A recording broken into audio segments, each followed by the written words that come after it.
moro-moro tuku Avanza. Lah terus napa? Nggih mboten Gus, kaya ora wajar ngoten lho Gus. Jajal jalan terawang griyane, napa niku ngingu tuyul, napa-napa. Lho mboten.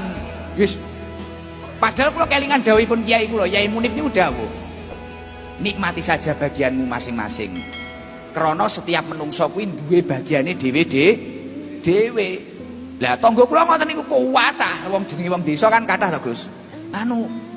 Kula niku lho heran Gus, terus ndik wingi lombok kula niku peteken. Padahal sing kudanan kan kabeh to Gus. Lomboke dhek mboten, paling duwe ompiang niku. Duwe keris niku. Wah. Jajal Gus njan terawang niki resah sedaya. Gang pirang dina tanggaku kuwi mang duwe anak ra patek ganteng. Dilalah entuk wedokan ayu, mantune ayu.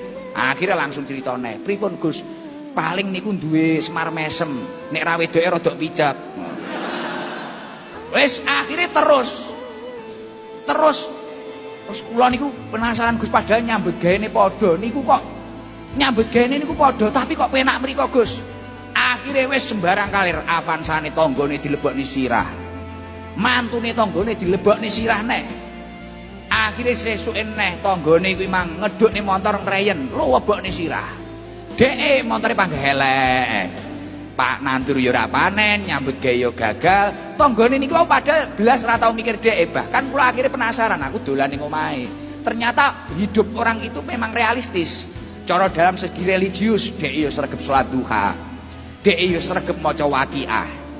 Dhek niku tak takoni, amalan yang jenengan istiqomahkan apa? Saya itu kalau satu hari baca sholawat 1000 Gus sallallahu alaihi Muhammad ping 1000.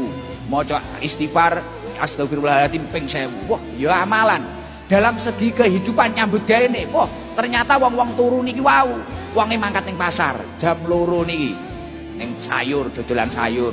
Mari kuwi ya dodolan online dan sebagainya. Ternyata ya pancen wajar. Poma wong kuwi mang sugih mara-mara tuku-tuku ya wajar.